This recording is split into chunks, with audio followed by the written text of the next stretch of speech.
Good evening, everybody. I'd like to call the regular Board of Education meeting to order on June 23rd, a warm June 23rd, 2025. First thing we do is the Pledge of Allegiance, and the flag's right over here. I pledge allegiance to the flag of the United States of America and to the republic for which it stands, one nation, under God, indivisible, with liberty and justice for all.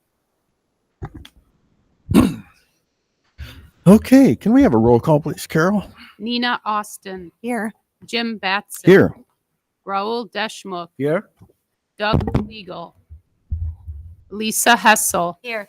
Middleish Cotwall. Here. West Poland. Here.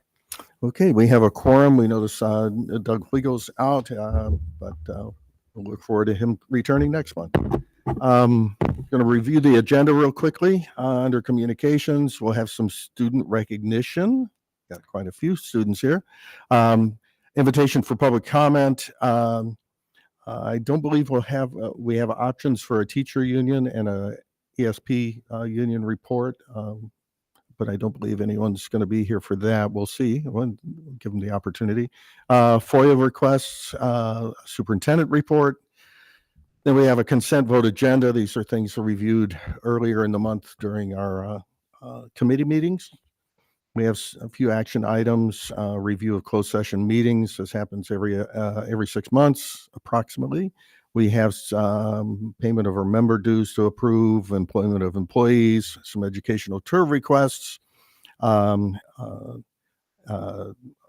an audit engagement for the district, some student activity funds transfers, just some standard things, approval, authorization of, I'll let Dan explain these. It's some financial things here.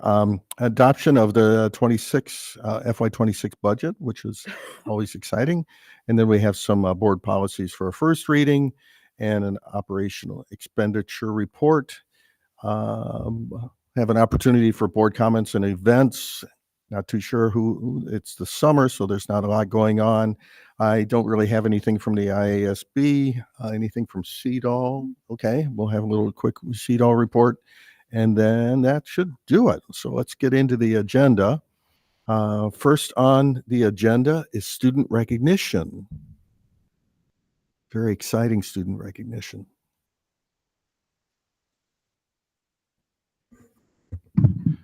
So good evening, everyone. It's my pleasure today to introduce our state championship from Libertyville High School, the 2025 baseball team. A little over a week ago, captured the championship at the 4A level, and they are here today, and we're going to be able to meet them and our coaches as well.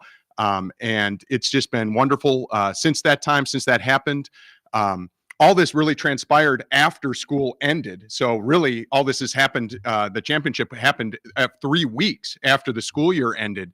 So it was wonderful to see so many people that were able to go to the playoffs throughout the entire playoff run.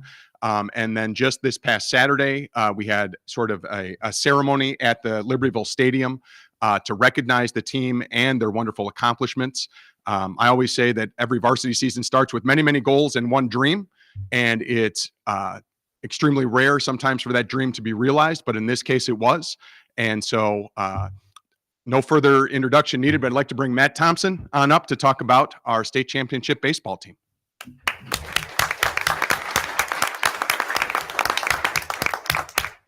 All right, thank you so much for having us here. It's been quite a whirlwind. Still kind of hard to believe every day. You wake up and you watch another video of the same event from a different angle. And you're like, wow, that really happened. And then, you know, the trophy's sitting on my island, you know, for a couple days, and then it's been traveling around. Some cool stories. I know one of our early players took it home and his grandpa got to see it, and they got to hang out with the trophy for a little bit. So it's kind of got like the Stanley Cup appeal to it. It was at Sports 11 today. It'll be kind of roaming around tomorrow too. And but you know, really just I can't thank the players enough. You know, if you came to the rally, I had a lot of thank yous, but really it's just about them. They're the guys that we as a coaching staff are rooting for every single time they're out in the field. And you dream of it for them, and to see the joy in their faces and how much happiness it brought them. And it's something they're never going to forget. They'll have this, nothing can take it away from them.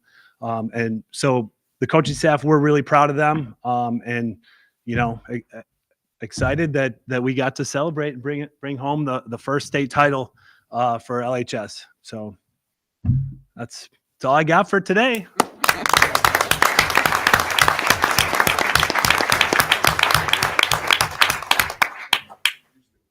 Oh, sure. And these are for the players. So Okay. So coaches, why don't you guys come on up? I'll introduce the ones that are here, and then the rest of our coaching staff as well. So we have Dan Goris, our pitching coach. Yeah. Coach Carlucci, Tom Carlucci, volunteer coach. And we have Pat Kelly, jack of all trades, coaching all over the place. And want to honor the other coaches that really make it possible as well. So our JV coaches are Jimmy Ori and Dan Harrington, and then our Frosh and our Frosh coaches are Josh Albers, Nick Bonk, and Matt Friello, who couldn't be here tonight. So those guys also do a great job. So round of applause for them. All right, so I'm gonna call each player up. I know there's a few that couldn't make it tonight. So I'm gonna call them up and give them their certificate here. So Thomas Bunick, come on up.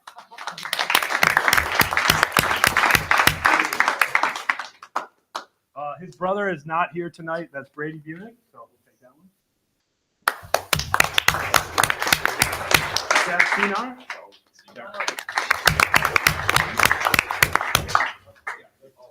Joey Chulo. Joey Chulo.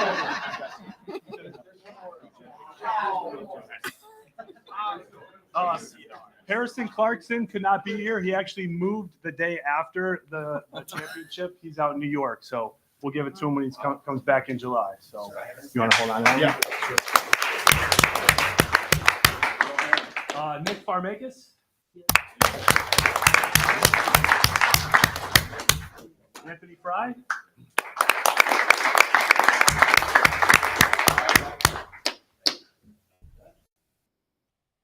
Judson Grabe.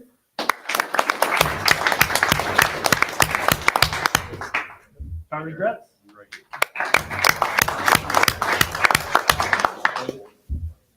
Matthew Hara.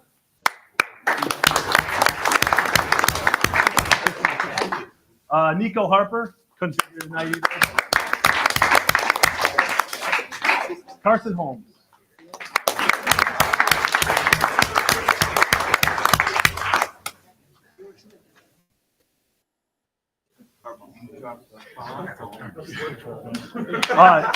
Joshua Holst is not here tonight, and I think it's with special recognition to honor him because today he shipped out for the Air Force Academy. So he's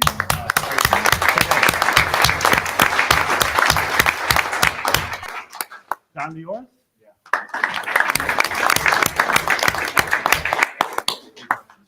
Cole Lockwood.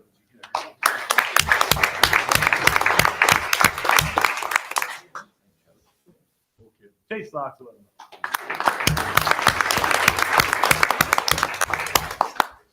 Michael Joey Morel.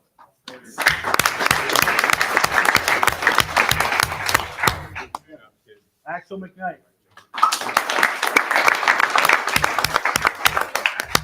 Bodie Rohrbach.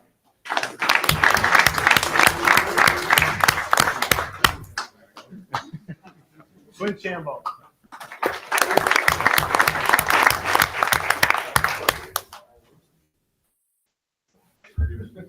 Zachary Seiler.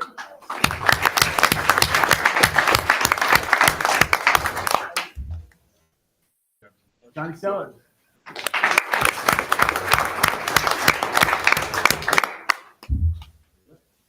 BJ Street Heron.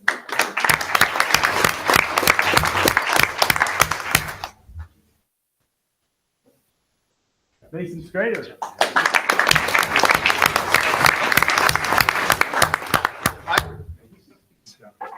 Steven Strelo.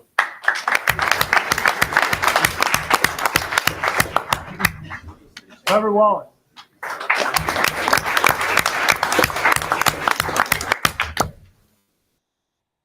Ryan Wilberding. And Brock Williams couldn't be here tonight, and hopefully everybody got theirs. All right, good deal. Okay, we're going to attempt to take a picture with everybody. Get the trophy. So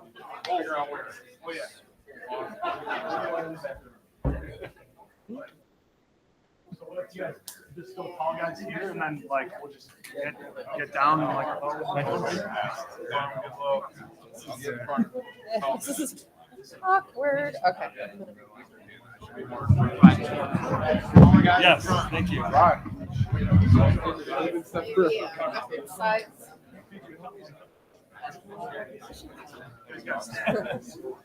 Can I put this down? Oh, yeah. Unless you're my size. All right, everybody up here. I got them trained. They look at this one. Thanks, guys. Congratulations, guys.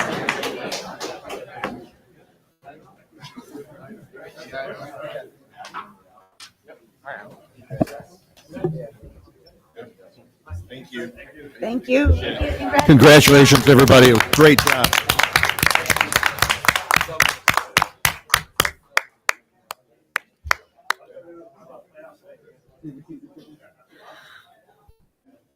That's so cool. Congratulations. Zach, Yeah. did your grandfather get to spend time with the trophy? Is that your grandfather? Oh. Sorry. For sure. Congratulations. Nice to see you. You're welcome. Yes. Oh, yes, yeah, yeah. Before we move on, I have a couple people I also want to recognize. During this past year, the district has been led by co-interim superintendents, Ray Lechner and Becky Nelson here. Is Ray on the line? He hasn't joined yet. Okay, so if he joins us, that's great. But I wanted to publicly thank these two individuals. It's, people think about interim superintendents in a situation where you're in need of a new superintendent, you got to go through the recruiting process and whatnot. It makes sense that you need somebody in here that's qualified to carry on that role. But these two individuals went so far beyond just carrying on that role. They actually helped our district, helped us in many ways to heal, helped us through the process of recruiting for what we feel is going to be a fabulous superintendent coming up here in July 1, and helped in that transition for Dr. Schaefer to come on board and really be prepared to take over the leadership of this district.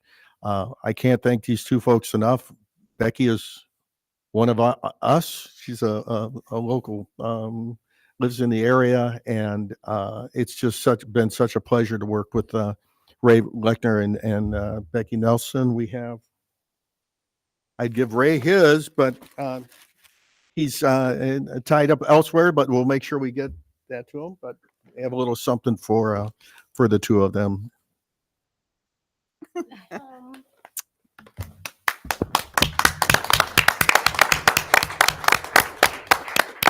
It's truly been an honor and a pleasure to serve. And we come to the end of this with the feeling that knowing that you are in really good hands and really excited for the future. So thank you for everything. And pass me the Kleenex, please. Thank you. Thank you. Thank you very much. Thank you. Next up, invitation for public comment. We have nobody that's signed in. Is there anyone that wishes to address the board briefly? Come on up.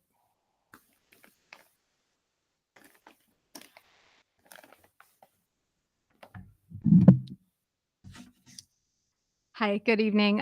Thank you again for the opportunity to speak. I know you're all aware of my concerns that I've raised regarding the aquatics facility use at VHHS. I just want to take a moment to make one thing perfectly clear, and that's that what I say really doesn't matter, in case you didn't know.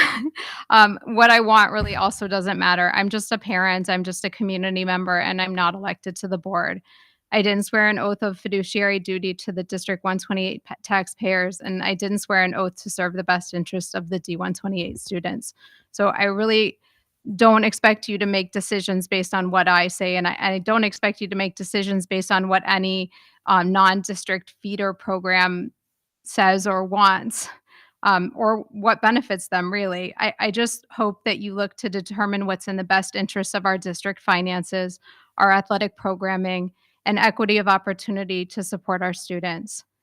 Please take the time to talk to and gather feedback from the people who do matter in this, the people who know what our students and buildings need. Talk to Mr. Dan Stanley about the state of our facilities and finances and what we can and should be doing to protect our valuable but aging aquatics facility. No one wants to end up in another situation where a sudden catastrophe like the recent HVAC disaster above the pool forces an expensive project that affects our facility use and diverts funds that are earmarked for other projects. Talk to Mr. Jim Pardon, the head of aquatics at VHHS. No one has a better grasp of what our VHHS aquatics programming and facilities need. Loop in our two athletic directors, Mr. Woods at LHS and Mr. Cooper here at VHHS starting next week, and Dr. Young, and of course, Dr. Schaefer when he takes up his position next week. In other words, don't take my word for it. Please just seek to find a way to uphold your oath and serve our schools and our students equitably. Thank you. Thank you. Anybody else? Okay, we will move on. And as mentioned before, I don't believe we have a teacher union report tonight. Nobody, and anybody from the education support professionals No. in attendance? No, okay. Just to make sure they have the opportunity. We had some FOIA requests there in your board packet to observe. We do have a coming up next then a superintendent's report. Earlier this month, I received a letter of thanks from Dan Lee, Assistant Executive Director of the IHSA, related to the 2025 boys tennis finals that were hosted in part here at Vernon Hills High School. This is a quote from him. "Your district's contributions to the tournament are greatly appreciated, so please share our gratitude with your building administrators, athletic department, and Buildings and Grounds Department for their efforts in running the tournament. We are so grateful that your school could assist us in enriching the educational experience through interscholastic competition. So thank you to everyone at VHHS for helping make the state tennis tournament a success." Also, congratulations to our Special Olympic athletes who competed at the Illinois State Summer Games at Illinois State University last week. 5 athletes competed in track and bocce. They brought home 1 gold and 1 silver in track and a bronze in bocce before the heat caused cancellation of the rest of the events.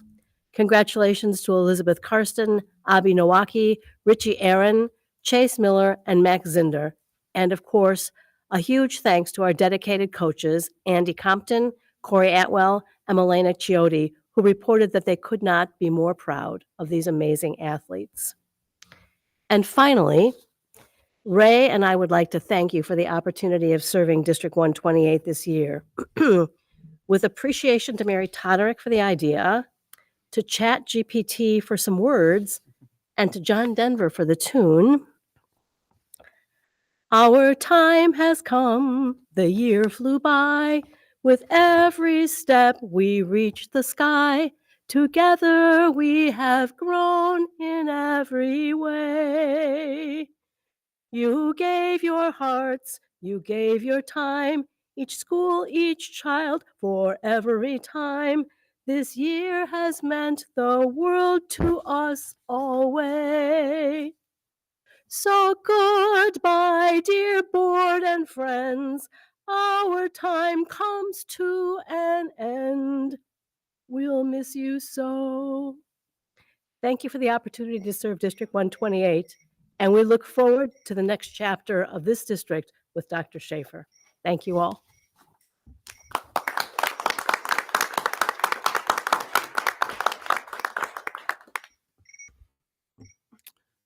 Okay, thank you for that.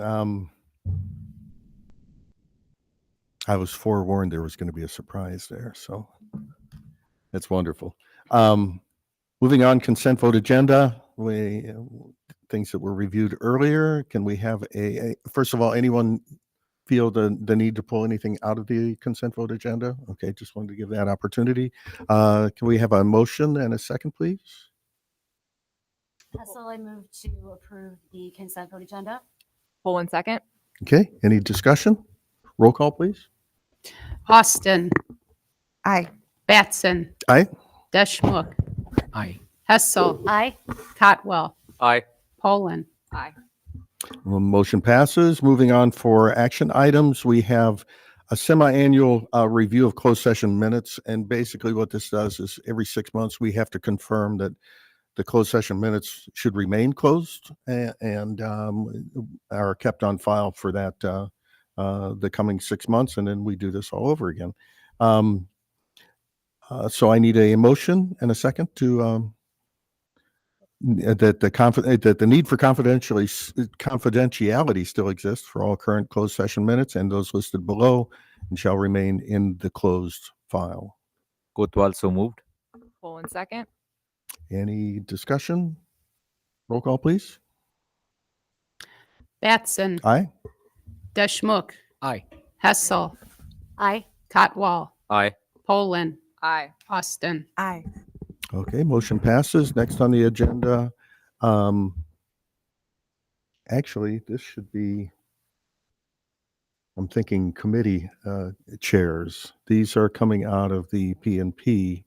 So this would be, I think, why don't you roll this yeah, time? yeah, and I'm we can just do going to that roll this time. because yeah, okay, let's go. IASB member dues, annual dues for the Illinois Association of School Boards. Go ahead, have a motion, please. Poland, I move to approve the 2025-2026 IASB member dues in the amount of $10,727. Deshmukh second. Okay, any questions, comments? Roll call, please. Deschmok. Aye. Hessel. Aye. Cotwall. Aye. Poland. Aye. Austin. Aye. Batson. Aye. Motion passes. Next on the agenda, employment of employees. These are a handful of new employees to approve that were not part of the discussion earlier in the month, so did not appear on the consent agenda. So can I have a motion, please, to approve these? Poland, I move to approve the. Austin second. Okay. Any questions, comments? Okay, roll call, please. Hessel. Aye. Cotwall. Aye. Poland. Aye. Austin. Aye. Batson. Aye. Deschmok. Aye. Okay, motion passes. Educational tour requests. We have 3 additional tour requests that came in following the committee meetings. We have a volleyball trip for LHS and a couple VHHS, a band and a choir trip coming up to approve. So can we have a motion, please? Deshmukh so moved. Austin second. Okay, any questions or comments? Okay, roll call, please. Mhm. Cotwall. Aye. Poland. Aye. Austin. Aye. Batson. Aye. Deschmok. Aye. Hessel. Aye. Motion passes. Next on the agenda is the audit engagement for the FY25. So, Dan, just a super brief overview. This was discussed earlier in the month. Yeah, it was discussed at committee. This is with Miller Cooper to perform our audit for fiscal year 25, which will be over in 7 days. And so there's the basic fee. Then we have to do a single audit because of the amount of federal revenue we receive, and then other reporting requirements that we have to do to engage with them. So the total would be $62,500. Okay. Hessel, I move to approve the fiscal year 25 audit engagement with Miller Cooper in the amount of $62,500. Poland second. Any questions or comments? Okay, roll call, please. Poland. Aye. Austin. Aye. Batson. Aye. Deschmok. Aye. Hessel. Aye. Cotwall. Aye. Motion passes. We have a transfer of student activities. I'll let Dan explain briefly what this is all about. Yeah, so we have a plethora of student activity accounts throughout the district between both buildings. You would think that if you want to just move money from one to another, it would be pretty easy. However, there's Illinois administrative code that asks for the board to approve those, and so you've got those included. It's really just old funds that have been sitting there for a long time, transferring them into the most next kind of fund. Okay. Motion to approve the transfer of funds from the unused accounts to the accounts of current clubs as listed. Poland second.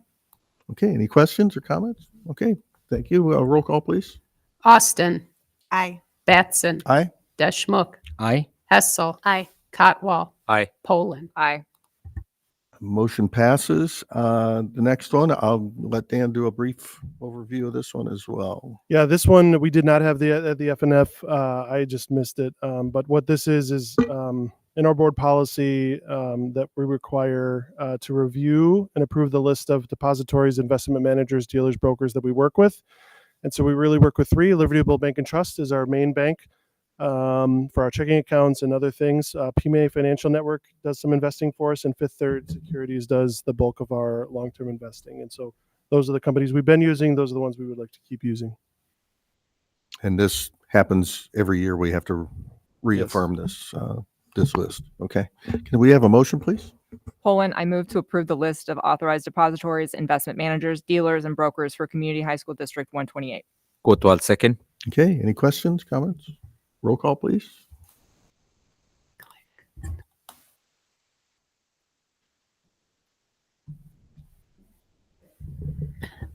Excuse me. Batson. Aye. Deschmok. Aye. Hessel. Aye. Cotwall. Aye. Poland. Aye. Austin. Aye. Motion passes. And now the big one, the FY26 budget. Dan, any snippets of wisdom here that we want to? Just that this is a culmination of really more than 6 months worth of work throughout our system, from starting really with students signing up for classes and then culminating into figuring out what are the final costs for everything. And so we believe we have everything in here. The total budget is 119 million. The operating budget is 109. So we have about 9.6 million in there for capital projects, which is the rest of the cafeteria and plus a few other potential projects coming up this fiscal year that we might have to do depending on our life safety report with LHS and stuff like that. So that's more of a placeholder, but that's really what makes up the budget. And there's more information in there of what changed. There weren't a lot of changes from the tentative budget, more minor things as we're just trying to double check all of our numbers. Can we start with a motion in a second? Hessel, I move to adopt the fiscal year 26 budget as presented. Poland second. Any questions or comments? I know this has been going on a long time, and the next cycle, the newer board members will have far more involvement with the next budget. But so let's move on with this, and let's have a roll call. Deschmok. Aye. Hessel. Aye. Cotwall. Aye. Poland. Aye. Austin. Aye. Batson. Aye. Okay, motion passes. A couple of discussion items. We Actually, if I don't mind, with that, Sure. just a reminder, every board member has to sign the budget cover sheet. So it's not just a few people, everybody has to sign when you're done. So just please remember to do that. everybody that voted, we Everybody have that one voted. absent. Sorry, everybody that voted. Okay, so needs to sign. we don't have to go find Doug later. Yeah. Okay. Board policy first reading. We have a list of policies. This was briefly discussed, but it's basically the first reading. These will come up again for a second reading and adoption next month, but just as an official acknowledgement of the first reading of these policy adjustments. Most of them were minor, as you may recall. So just going through that process. Can I ask a question? Mhm. Could you just explain, give me some information on the state of Tennessee versus Cardona and why that went reversed from 24 to 21? So, so there was in the Title IX regulations that regulate how we conduct a Title IX harassment investigation with the so the previous administration approved the new regulations that we follow, and our policies were based off of those Title IX regulations on assigning a Title IX coordinator to who does the investigation and how the process works. In the previous process, what we now are reverting back to the process. There is the process takes a lot longer to conduct a Title IX investigation.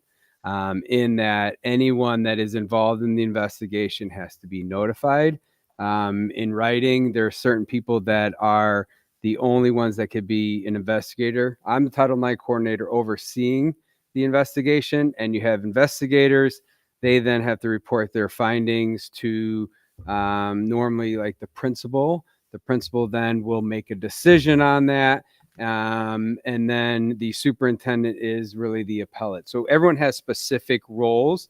And sometimes that may take a while because of the communication that has to go between anyone that's involved in the investigation. So the previous administration put together Title IX regulations to decrease some of that paperwork, but there was other things in that law that kind of were all together. And so when the Tennessee decision came down, it basically reversed, for us, it reversed our policy on how we investigate matters. And all of our policies that are listed are kind of all tied in together. And so that's why there were a lot of, although they were minor changes, is a big change in how things are run because there's legal references and cross references to every single policy and then ways they were named. So I can give you more information and send you like, I think some of the legalese of that decision and how that affects if you want to. You don't have to. Yeah. I was just kind of curious. But that's kind of how it affects us, that a lot of those changes change the language that we have to use, but really it affects our how we investigate like a Title IX investigation. Yeah. So it's basically it's fair to say that we reverted back to previous. We reverted set of back to rules. a training that we all went through on Yeah. how to do investigations. We then were retrained when the new ones just went into effect a year and a half ago, and now we're Now reverting, we're reverting back. to. Yeah. Yeah. Okay. And we'll actually have to give some refreshers to a lot of our administration, on those steps again when the school year starts. Yeah. And as part of this process, these will come up again at the committee meeting next month, and then they'll come up for the final Which vote. is all on the same night. Yeah, which is actually all on the same night. Yeah, next month. If I could also if you could give a little bit more information about the C-235 access to electronics update to address AI. Sure. So one of the things that it does say in the in this update is looking at what your district, the school district, has in place for guidelines for students and staff. So this past year, we convened Dr. Tom Clennis and I, Temple Murphy, we convened a group of students and staff and really started diving into artificial intelligence and the use of it in ethical and responsible use of that in our district. One of the things that we found was that we were kind of waiting on some more guidance from the state or from, committees that were being put together, but their recommendations were going to be slow coming and maybe not until this next year. So our group convened and we put together our own AI use guidelines for both students and staff, which we then presented to the board, this past year. And really that the AI, they're used in a manner that is to assist with both academic for the students and professional work. And it's our duty, I think, to promote its ethical and responsible use. You can't just turn your head and say AI is going to go away or we have to ignore it. And so we really put together guidelines that we shared with the board and then we share with our students and staff. This coming year, we'll have to kind of look at those again, but we will share that again with our students and our staff on, using those tools properly. Yeah, a number of states have produced some guidance, be it, policies and or just guideline documents or whatnot. Illinois is not in the forefront of that, not because of, they're not trying to be. It's just they're being more methodical, I believe, is what's happening. But many districts are doing very similar things with, some guidance documents that we have internally here at each district. It's just, it would be nice to have some kind of more consistent. Yeah, and I believe, and we obviously used a lot of guidance that came out at other levels. One of the things that we have tried to do, I think, in both this, these guidelines and also previous guidelines on the, proper use of electronic networks, we don't try to pigeon ourselves into, certain software, certain hardware. We really try to, allow if things grow over time and change. Otherwise, we'll be updating our guidelines all the time. And I think that we have done a good job over the years, our staff, of putting in guidelines really that will stand the test of time. But we will have to, as AI progresses, we'll have to keep looking at those. But it was a team of teachers, staff, students that I think were on both sides of the fence with AI. Some that were, they were, at the forefront and really wanted, and some that were pushing back and had issues with maybe how students had used AI and were coming different lens. But really that group came together and I think put together a good set of guidelines for our students and staff. Dr. Gilliam and Dr. Colentis gave a really informative presentation at the May 2024 PMP. So you can go into board docs and watch and check out the slide deck. Yeah. Okay. Thank you. Anything else? Okay, we'll see these again next month. And then for the discussion, we have the operational funds expenditure report. This is some standard report we get. This is a new thing for this school year. So the state, it's not a standard. It's not what I thought it was. The state passed a new law that requires us to do this analysis based on kind of the state's guidance of figuring out basically if a school district has more than 250% fund balance, basically you have to generate a plan to how are you going to get under 2.5 times your annual expenditures. And so that's what that is. And so we put the numbers into the calculation. We are not anywhere close to 2.5 times. And so there's nothing we have to do. However, we still have to present this written report to you. You don't have to prove anything. You don't have to do anything. This just has to be presented at a board meeting. And it is now so presented. Thank you for that clarification. Anyone else need clarifying? Because I sure did. Okay. Thank you. Moving on for information, board comments and events. Anyone have anything interesting? I know it's summertime, so there's not as many things going on. IASB report, we really have, with the exception of the Lakes Executive Committee did meet over this past month, and we're doing some planning for the meetings, the division meetings for next year, coming up to fall and the spring meeting. More to come on that. CEDAW? Well, I had my first governance meeting a few weeks ago, so I just kind of wanted to go over a couple of items. CEDAW's interim co-superintendents, Dr. G. Hackett and Dr. Tim Thomas, will continue to work with CEDAW in this shared role in 25-26 school year. And then the interim co-business officers will also stay on for another year. And the cooperative will be beginning the process of seeking a new permanent superintendent and chief school business officer in this coming months. CEDAW has been reporting each month and at the quarterly governing board meetings on the targeted areas of focus of its continuous improvement plan. And their efforts have resulted in many positives, including a new website, more consistent and clear communication with staff and member districts, work towards more transparent financial collaboration with member districts, and an increased positive culture across the district.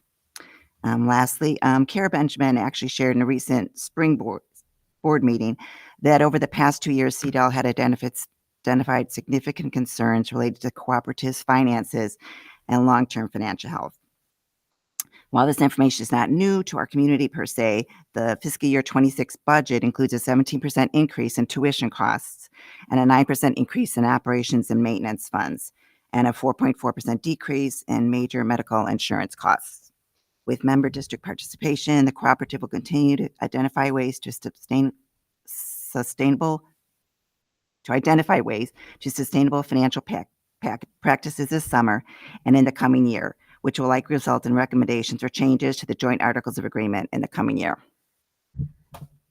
Thank you. Updates. Thank you for that, for the report and for the work you do on behalf of our district for CEDAW. That's very important. What's the timeline for the search on the permanent In the next few superintendent? months. Oh, they're going to start the search? Yeah, they're starting midway. So the interim will be for this school year 25, 26, and then, got it. Thank Correct.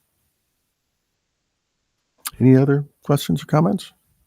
We see a list of future agenda items there coming up in our July meetings. And again, just as a reminder, our July meetings are all combined on one night. So we'll have our 2 committee meetings followed by the regular board meeting, which will happen on July 28th.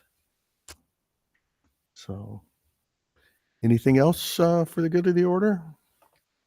Okay, I need a motion to adjourn. Hessel, so moved. Austin, second.